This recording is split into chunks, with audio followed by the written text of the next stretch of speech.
Bueno, soy Víctor Manuel Gatica, veterano de guerra de Malvinas, mecánico de aeronave, especialidad en armamento aéreo.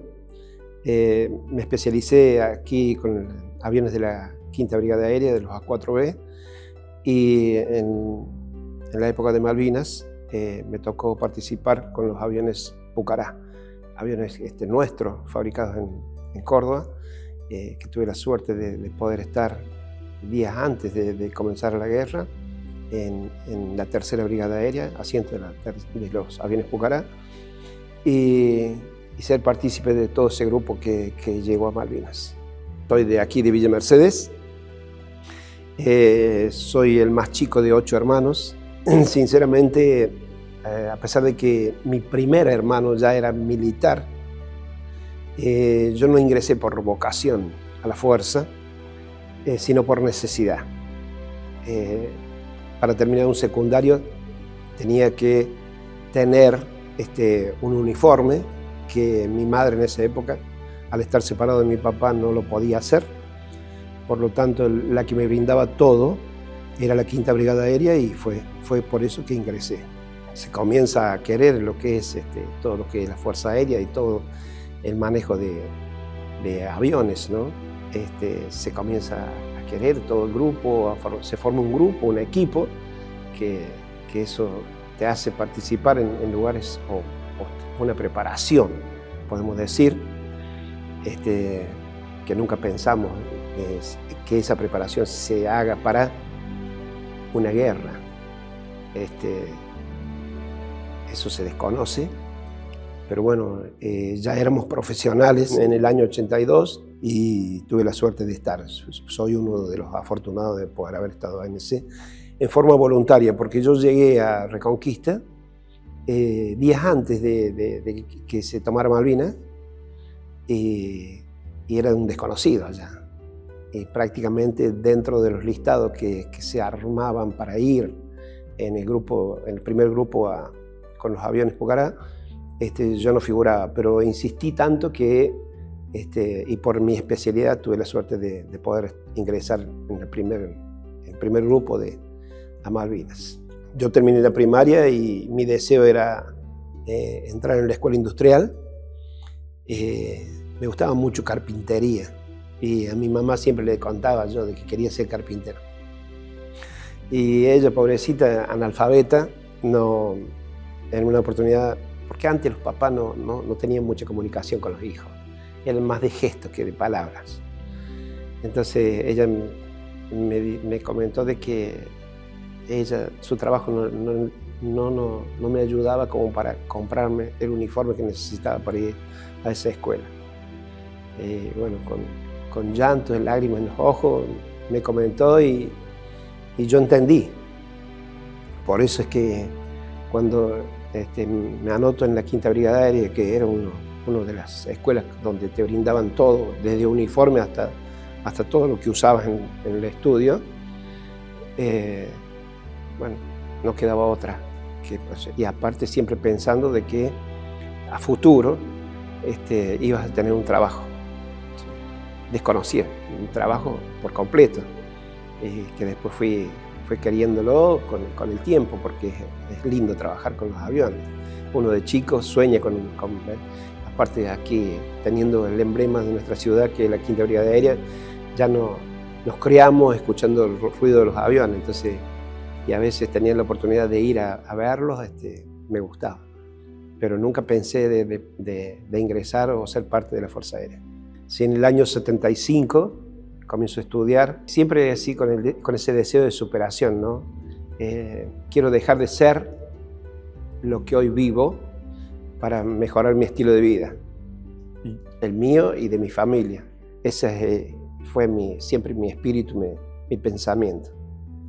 Así lo hice y comencé en el 75. Eso es importante para los chicos hoy en día, porque yo tenía a mi madre que era analfabeta, ella no me controlaba nada, pero yo era responsable. Yo fui abanderado, escolta, en los 3 años que hice de básico, para poder después ir a Ezeiza y recibirme. Eso es importantísimo para la juventud, que tengan como meta un fin y que con mucho sacrificio traten de lograrlo. Hoy en día le decimos a todos los integrantes del pueblo argentino que tenemos que agradecerle y esto de poder darle las charlas, contarle lo que vivimos hoy en primera persona, es un modo de devolverle todo lo que hizo el integrante del pueblo argentino. Que muchos dicen, ustedes hicieron patria, ustedes también, dentro de su actividad, hicieron patria. En la mañana era la práctica directa con el avión, ya comenzabas a trabajar con el avión, y a la tarde era la teoría en la escuela industrial aquí en la brigada, acá en la ciudad. Perdón. Entonces, era una actividad que comenzaba a las 7 de la mañana y terminaba a las 10 de la noche, de lunes a viernes. Era un sacrificio el poder estar a 10 kilómetros de tu lugar donde habitas, la escuela que te tenías que ir caminando.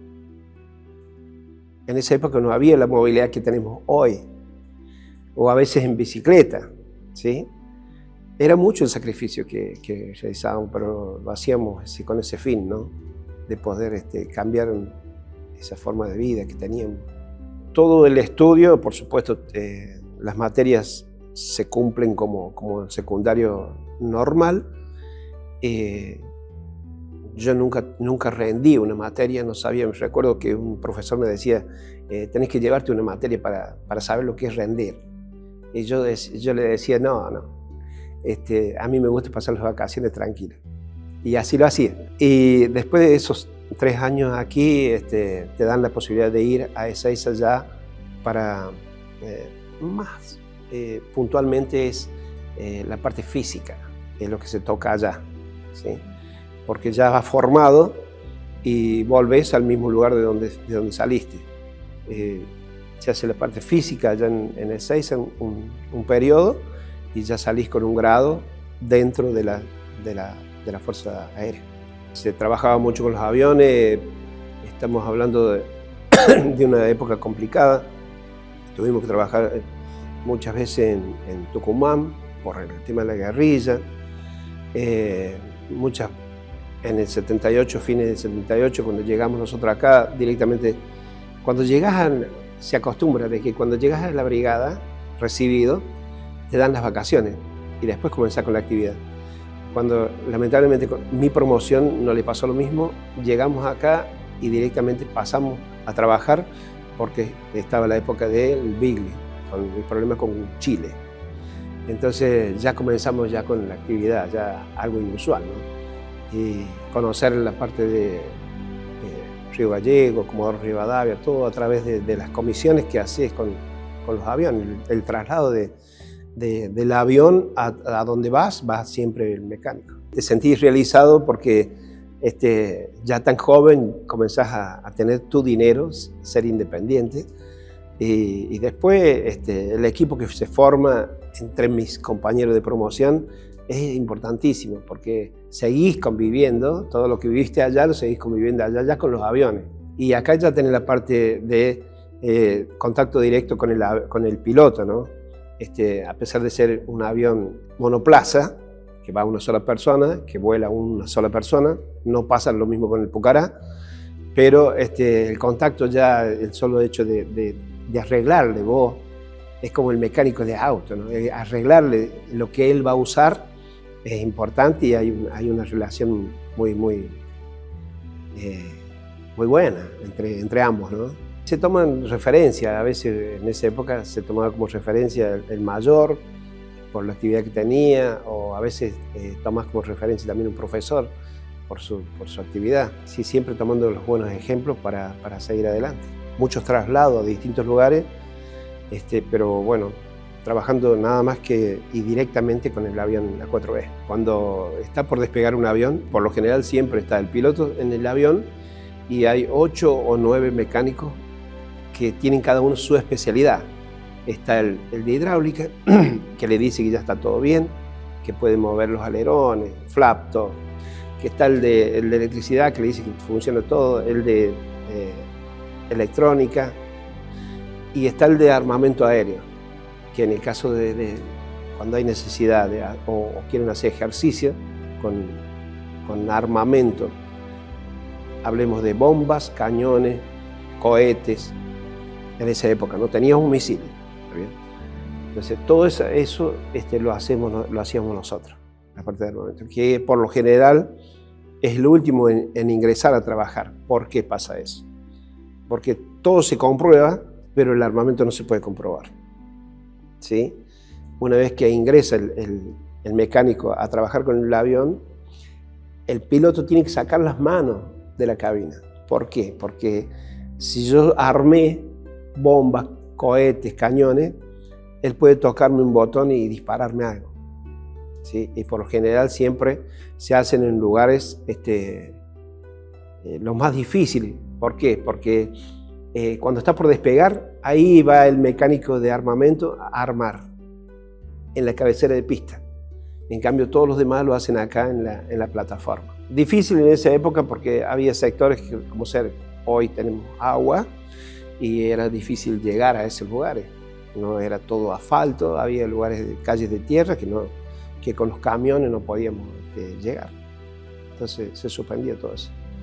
Para los integrantes de la fuerza y los grados que teníamos nosotros en esa época, éramos los últimos en enterarnos de lo que iba a suceder. Por supuesto que eso ya estaba hablado, organizado, y seguramente que en brigadas que eran las que se pensaba que iban a ir directamente a Malvinas, había necesidad de personal como el agente de armamento.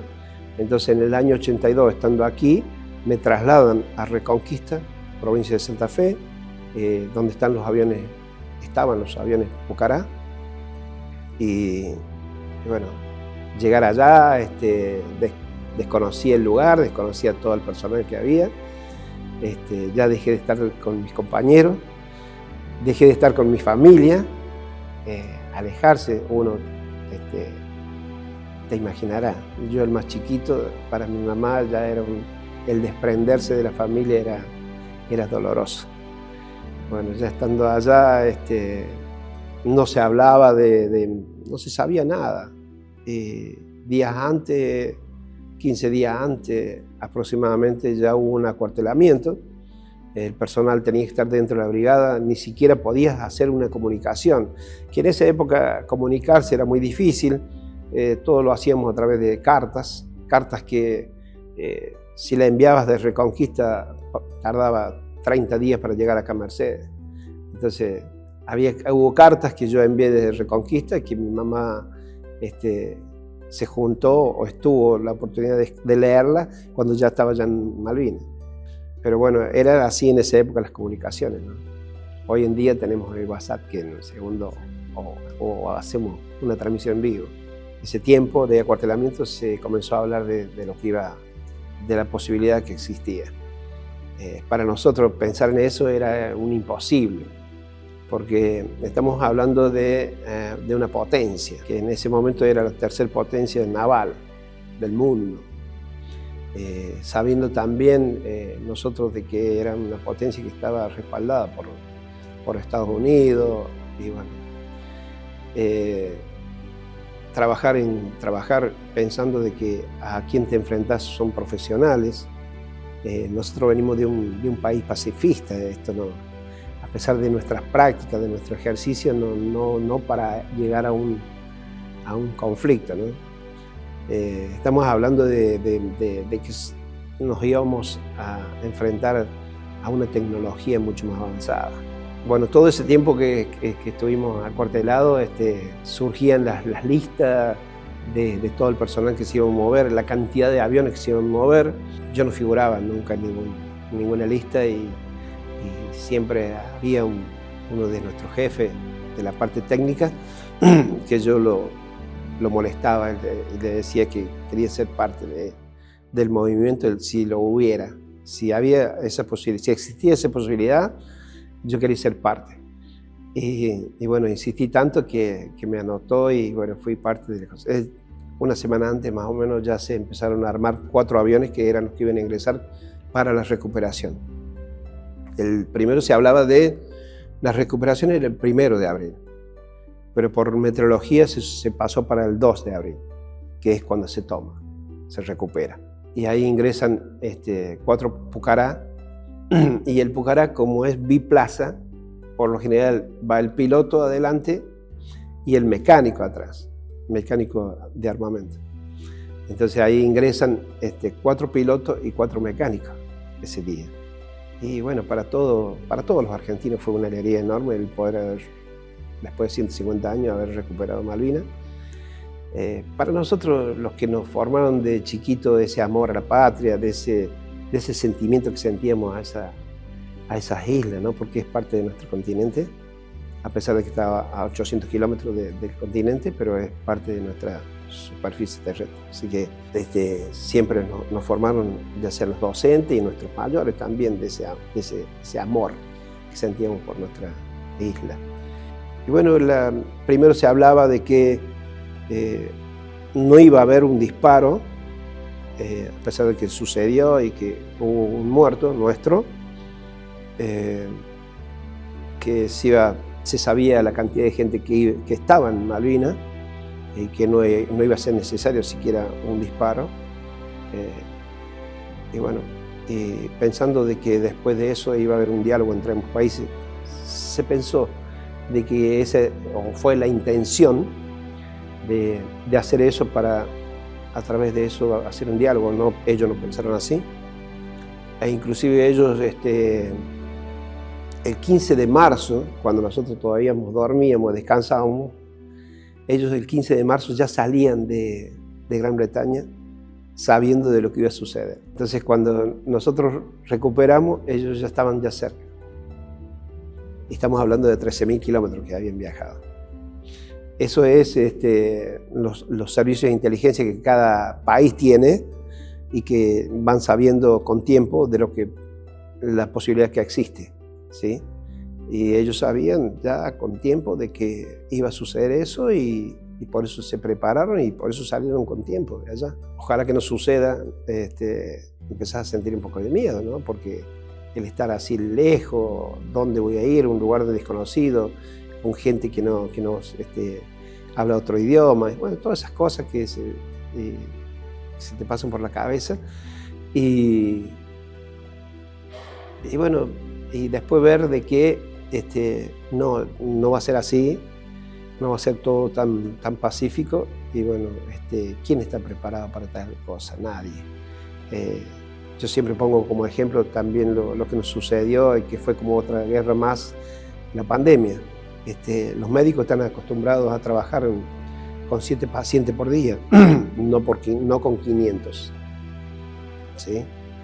Bueno, nosotros estábamos acostumbrados a ejercicio, pero nunca a un trato directo o un combate, donde podías entregar la vida. Todo también fue algo inusual para nosotros, porque cuando vas de comisión a algún lado, por lo general te dicen los días que vas a estar y te pagan esa comisión. Te dan dinero para que por la estadía, todo tenés lo que vas a almorzar, lo que vas a cenar, lo que vas a tomar, todo eso hay una plata, ¿sí? que la fuerza ya tiene en consideración para vos.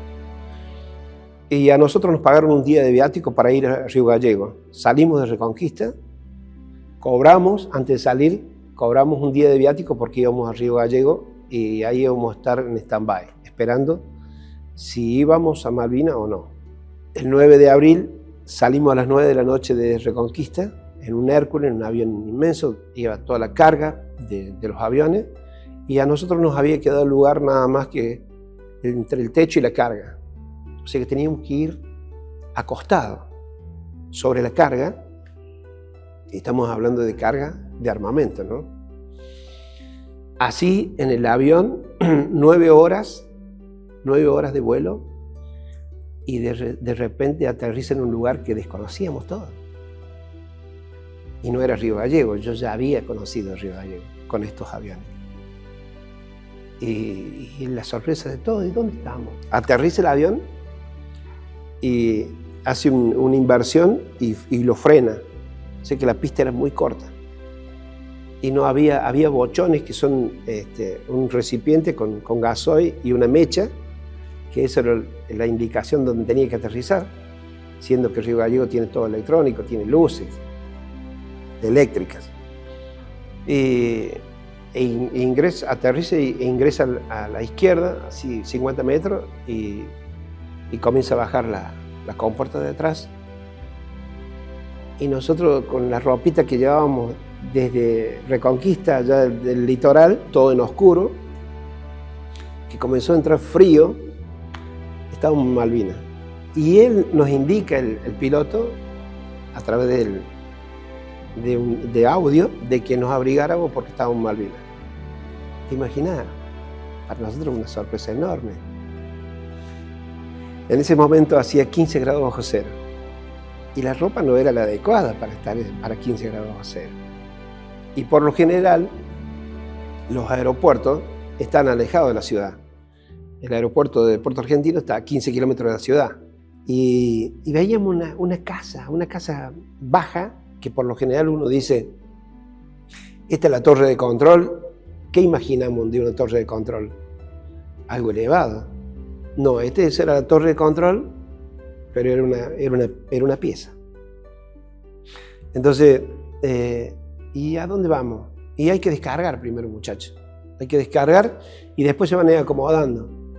Bueno, tuvimos que descargar y después tuvimos que armar carpas, ahí todo alrededor, y que era nuestro lugar donde íbamos a habitar hasta que finalizara el conflicto. Y ahí comenzaba a valorar muchas cosas, como es el tener un baño, una cama, calefacción, ¿no?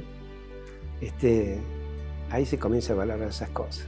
Cuando tenés la necesidad, teníamos que ir a cualquier lugar y con el peligro, porque era mucha la gente que se movía en ese sector, y a veces en la noche vos tenías una necesidad y tenías que hacerlo por ahí nomás cerquita, porque si alguien te veía te disparaba. O sea, había como una alerta que no podías andar caminando ni movilizando por ningún lado. Cada uno tenía que estar en su carpa. Nos dimos cuenta de lo frío que es el sector, que no estábamos acostumbrados a tanto frío. Había nieve, vientos que a veces días que nos hacían tambalear, no podíamos caminar. Inclusive no podíamos trabajar con el avión porque era muy, muy fuerte, y teníamos que inclusive atar los aviones en muchos más lugares que lo acostumbrado. Bueno, eso inclusive también había carpas que se las lleva el viento. Vos ves horizonte, que ves agua. Es muy chico la parte de superficie del terreno. Y andar pisando allá la turba es tener todos los días los pies mojados. Es agua. A veces nosotros decíamos, pobres los chicos que han hecho un pozo para estar escondidos, cubriéndose, y el pozo tenían que poner piedras debajo para pisarlas, porque debajo corría el agua.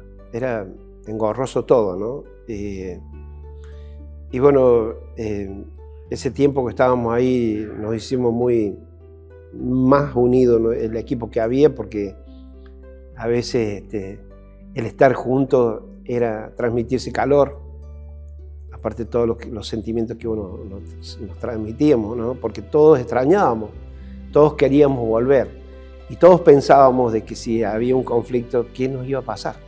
Si salías, si ibas a ser herido, si ibas a tener la posibilidad de volver a estar con tus seres queridos, de volver a tu casa. Por eso que le pedíamos a Dios todos los días y a la Santísima Virgen de que nos protegiera y que tratara de ayudarnos para volver. Nunca tuvimos la posibilidad de ir a la ciudad y para bañarnos. Un mes sin bañar. Y cosas así que vivimos allá de mucho sacrificio. Calculábamos nosotros que cada 15 minutos teníamos un avión que descargar, o sea que la actividad era intensa, las 24 horas, así todo ese tiempo que llevó hasta que comenzó el conflicto, ¿no? Ellos llegó un periodo que dijeron, el 1 de mayo comienza la guerra, habían hecho ya un cierre alrededor de las islas, y, y habían puesto el día D, que sería el 1 de mayo. El 1 de mayo sería, para la Fuerza Aérea, sería el bautismo de fuego, ¿sí? Porque dentro de las 3 instituciones militares, la única que no había entrado en combate era la Fuerza Aérea. Y bueno, esa época, en la isla Soledad hay 2 lugares poblados, y que mucha gente tal vez conozca por el tema de que tenemos algo muy, muy especial en un lugar como es Darwin, que está el cementerio de los argentinos. Darwin se encuentra a 100 kilómetros de Puerto Argentino, de donde estuvimos la mayoría del tiempo, y se dispuso ese lugar de enviar los pucarás que estaban en Puerto Argentino, porque era lo más cercano a donde iban a desembarcar ellos. Entonces la mayoría de los aviones fueron a Darwin, a 100 kilómetros, una población muy chica, y bueno, la preparación ahí, porque estamos hablando de que la pista en Darwin ya no era una pista de cemento como el que había en Puerto Argentino, sino que era tierra. Y eso lo tuvimos que preparar nosotros, 500 metros, que eran aproximadamente lo que necesitaba el avión Pucará. Este avión puede aterrizar en pista de cemento, puede en tierra o en pasto, ¿sí? Entonces hicimos una preparación en la pista y dentro y alrededor de la pista estaban los 12 aviones que estaban listos para despegar el día que habían dispuesto ellos ya como entrar en combate. La guerra siempre es una práctica de dispersión, disuasión, diversión también puede ser. Ellos lo toman como una diversión, tal vez por el trabajo que ellos realizaban. Para nosotros no era eso. ¿Y por qué lo digo? Porque ese 1 de mayo no se entró en combate, hubo ataques nada más, pero no hubo desembarco. Ellos desembarcaron recién el 12 de mayo. Y esa mañana, estando en Darwin, muy fría, estábamos esperando el desayuno, que era un mate cocido que venía de la ciudad. Por supuesto que la pista estaba alejada. Y dentro de la carpa de los mecánicos había un grupo de gente que ya estaba preparada por si venía el piloto para ahí empezar a despegar. La idea era de que empezara a salir un avión por el riesgo de que hubiera un ataque. Ya sabíamos de que en Puerto Argentino ya habían atacado a las 4 de la mañana, bombardeos de ingleses, y que habían provocado bajas personal. A partir de ese momento ya empecé a sentir miedo por la actividad, por lo que te puede suceder, ¿no? Y bueno, esa mañana llega ahí nuestro encargado y nos avisa de que van a empezar a salir a uno. Viene un piloto, que es un muchacho joven, Juquit de apellido, sin las bombas. El avión iba a salir con cohetes y cañones y ametralladoras. Y el piloto, que era Juquit, un muchacho de 27 años, muy joven, muy buen pibe, llegó, nos saludó y nos dijo que iba a salir en este avión. Y bueno, y de ahí, por supuesto, la preparación de los mecánicos, y me designan a mí como la parte de armamento. Esa mañana, esperando de que todos mis compañeros terminaran su trabajo, yo le pido autorización a este muchacho joven y comienzo a trabajar en este sector de cohetes. Estando debajo del ala, siento una aproximación o un temblor, un movimiento de piso, y que por segundo no sabía de dónde, si había sido un temblor o qué, pero era la aproximación de 3 aviones Harrier pegados al piso que venían a bombardear ese lugar. Ese ingreso de aviones lo hicieron con aviones Beruga, que eran bombas de racimo, que tienen, para que la gente tenga una idea, un radio de 300 metros. Donde cae, son bombas, es un contenedor, que dentro de esos contenedores van granadas que se dispersan, porque tienen como resorte, salen y son 2 explosiones serían. Esa bomba, en teoría, estaba prohibida, pero ellos estaban dispuestos a lanzarla. Así sucedió. Yo vi la aproximación de los aviones de frente y uno de ellos ingresó directamente a este y lanzó la bomba, que para nosotros fue una sorpresa, ¿no? Impacta en el ala opuesta. Estamos hablando de 4 o 5 metros donde estábamos nosotros. Y es bueno saber y contar de los miedos. Hay miedos que movilizan y hay miedos que no. Nosotros nos paralizó el ver semejante avión y de lo que sucedió, escuchar el desprendimiento de la bomba y dónde impacta. Entonces sentimos, prácticamente nadie se tiró al piso como para cubrirse, no nos dio tiempo. Entonces yo lo único que hice es darme vuelta, darle la espalda a la onda expansiva y recibirlo. Recibí todo. Por supuesto, prácticamente me saca del lugar donde estaba y al caer es como que entré en shock, ya no sentía nada de mi cuerpo, nada. Lo único que es impensado ver de que con 20 años, verte con tantas heridas. En ese momento tenía 7 heridas en el cuero cabelludo, la mandíbula quebrada, ya no tenía el dedo índice, todo producto de las esquirlas.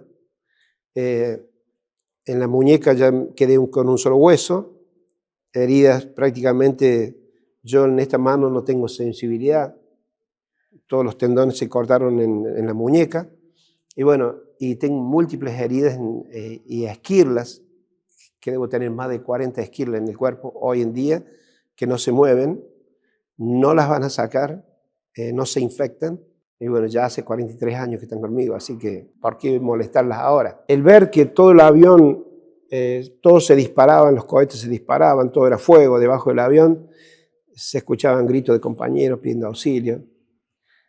Algo que me quedó es que cuando uno está en el límite, ¿por quién pide?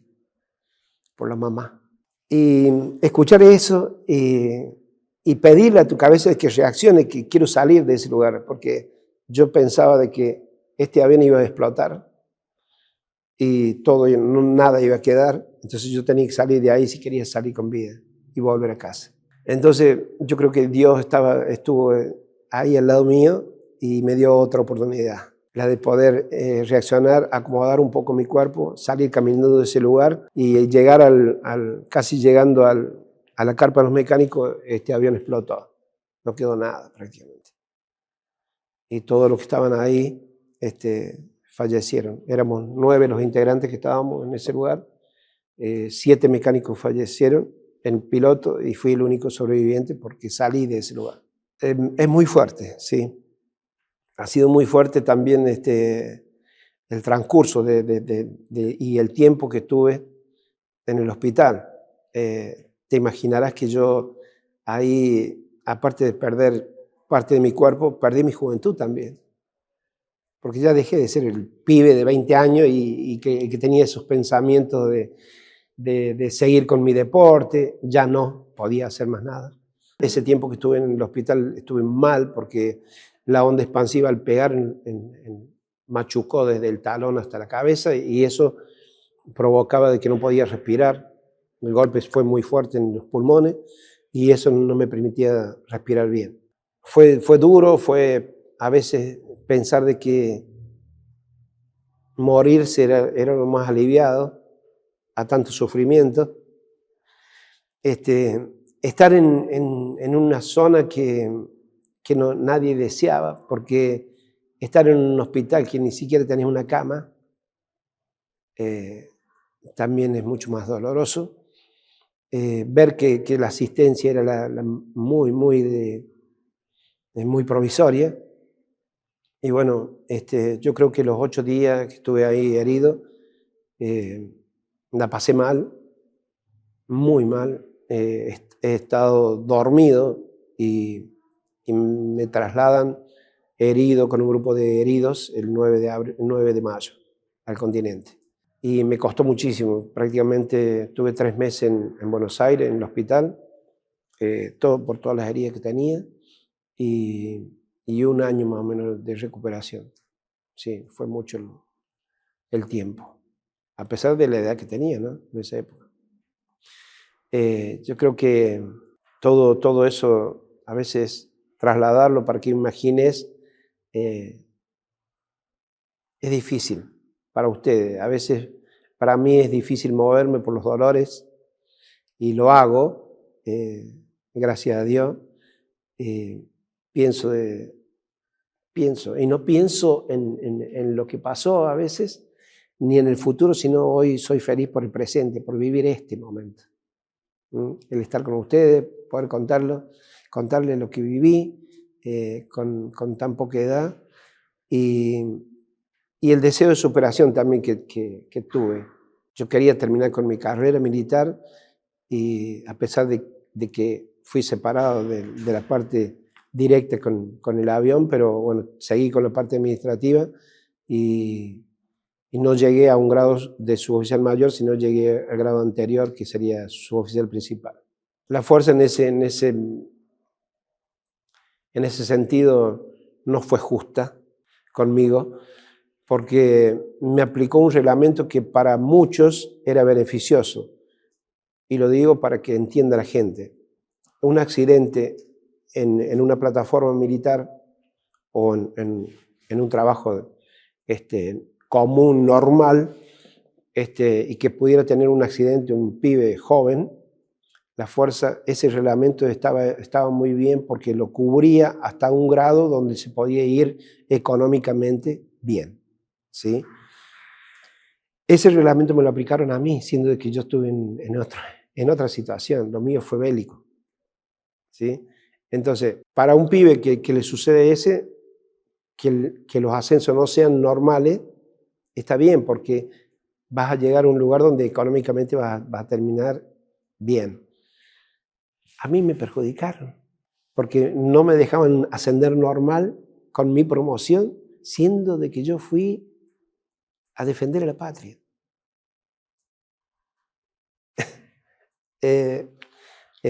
Fueron mis dolores, pero no tengo rencor hacia la institución. Yo sé que no comprendieron nunca de que la solicitud es mía, de que se tomara como caso excepcional lo mío, nunca lo hicieron. Y bueno, y terminé sin terminar mi grado superior, por el hecho de haber ido a defender a la patria. No, mi carrera terminé con parte de enfermo porque ya era insostenible el estar dentro de la institución porque la gente no piensa igual. Yo nunca tuve problemas porque mi problema siempre lo traté desde que me sucedió con profesionales, tuve el apoyo de la familia y también de la fe católica, que uno siempre he estado apoyado en eso y siempre he reaccionado bien, siempre he hablado, siempre he tratado de hacer entender de mi situación, no lo han entendido y bueno, y me sucedió. Yo creo que a veces tenemos suertes en hacer algunas cosas porque la persona era la indicada. Bueno, para mí yo me quedo con que la persona que recibía mis notas no era la indicada. Entonces no llegué a tener lo que realmente deseaba y lo que me merecía. Yo creo que nunca me tendrían que haber puesto en esa situación.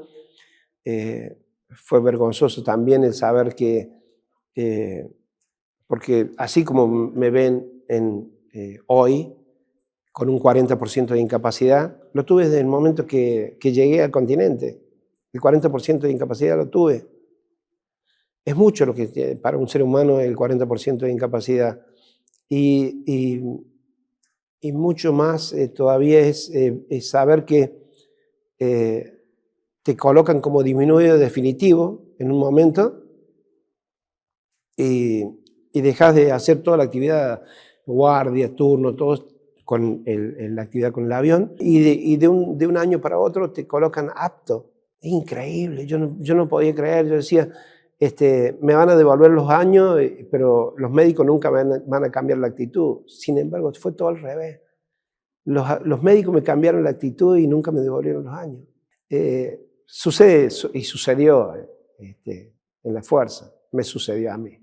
En esa época había un servicio militar obligatorio que comenzaba en marzo y Malvinas fue en abril, o sea que hubo chicos que casi no habían disparado un proyectil en ese periodo y fueron a Malvinas.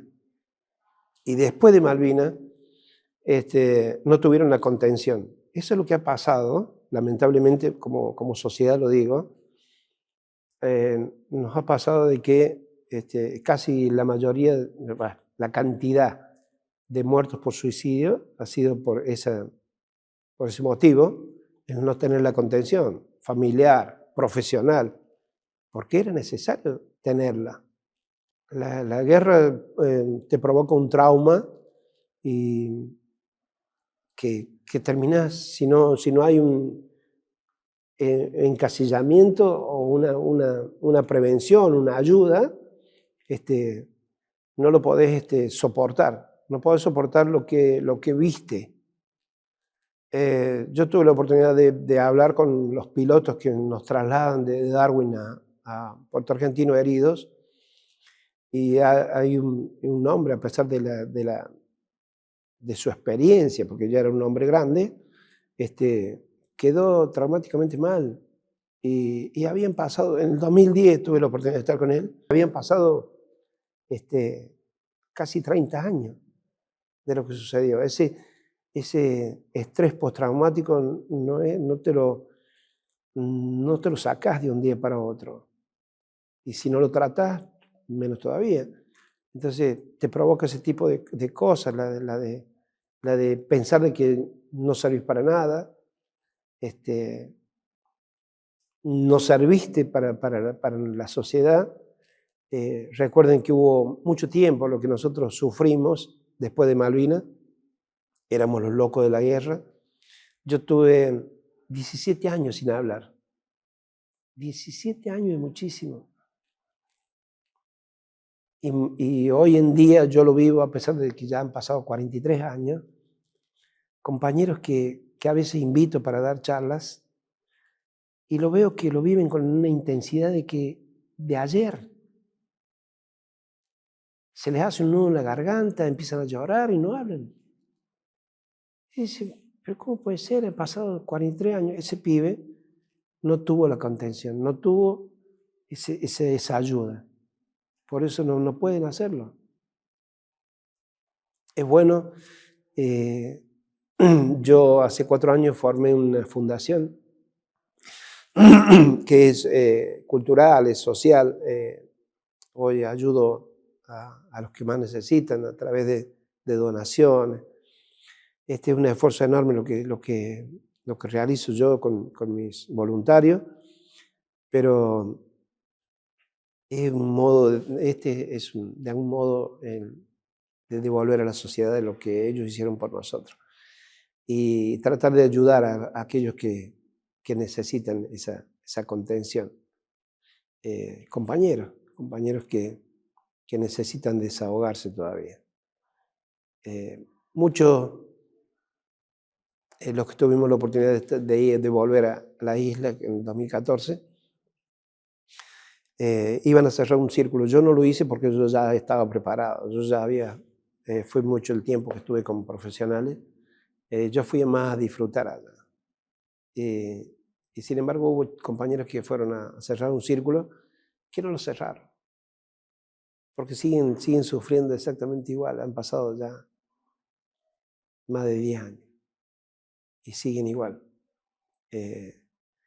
Lo que sí noto yo en mí hoy es una alerta temprana, como le dicen en la aviación.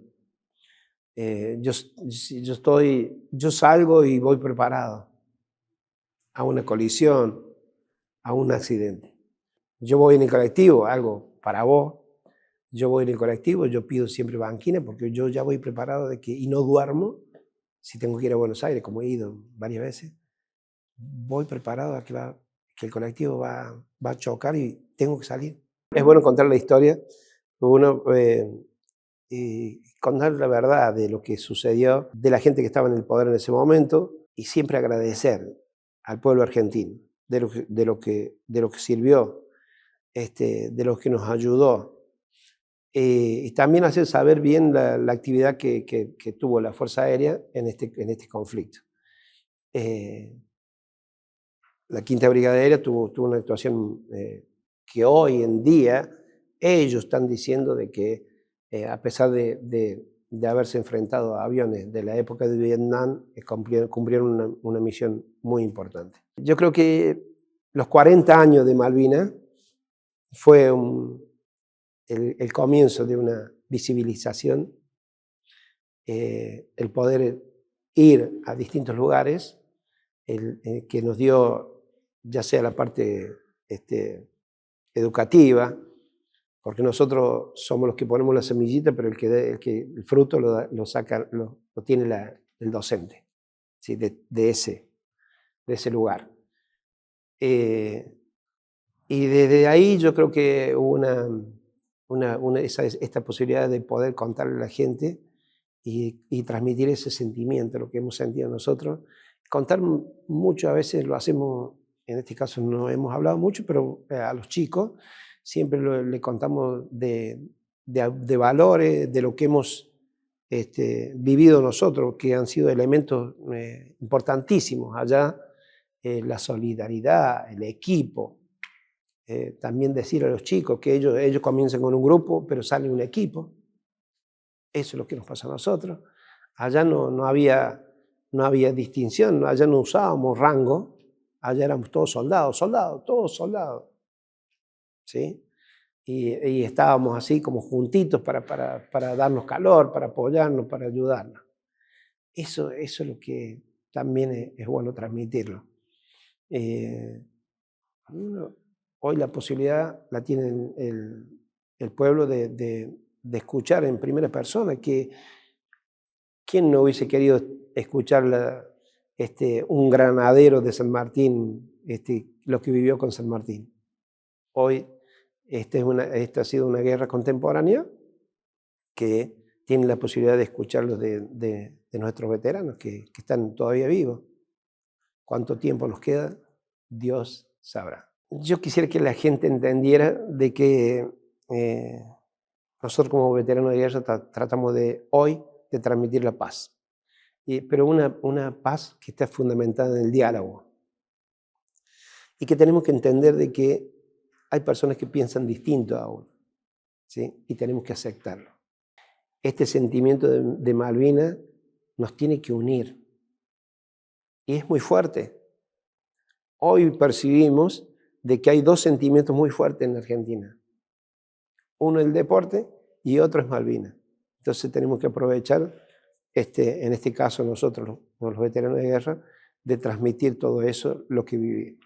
Tenemos que estar unidos para mejorar en muchas cosas, en muchos aspectos, dentro de las instituciones militares. En la experiencia que vivimos nosotros, lo hemos volcado también a los jóvenes que hoy están trabajando, pero bueno, con ese fin de que nos preparamos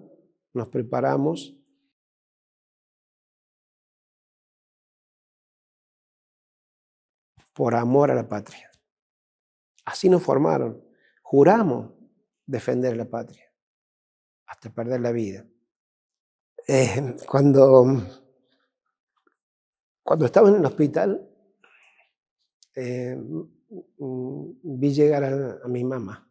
Era de pocas palabras, pero sí la acción de afecto, de cariño, lo brindó a través de un abrazo. Por eso es que hoy mi fundación se llama Malvinas en un abrazo, en agradecimiento a eso. Estuvimos abrazados no sé cuánto tiempo, sin siquiera decir una palabra, pero era una transmisión de lo que él sentía hacia mí y lo que sentía yo hacia él.